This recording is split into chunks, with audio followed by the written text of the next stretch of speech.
Dan seperti inilah kondisi ruangan kelas 1 Rumah Sakit Bunda Pengharapan, dan ini kita lagi istirahat-istirahat ya karena sudah makan tadi.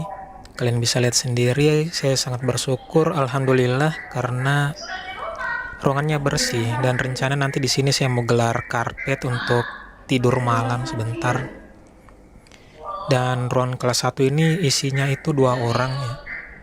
Jadi alhamdulillah sih bisa dapat kamar juga sesuai kelas kita gitu. Sebenarnya saya nggak terlalu masalah sih, yang penting dapat penanganan aja gitu.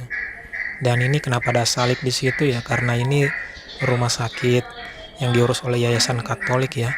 Tapi walaupun begitu saya nggak masalah, yang penting penanganan dan bersih dan pelayanan bagus. Dan kalian juga bisa lihat di sini ada kamar mandinya ya, di sini nih, dan juga ada TV.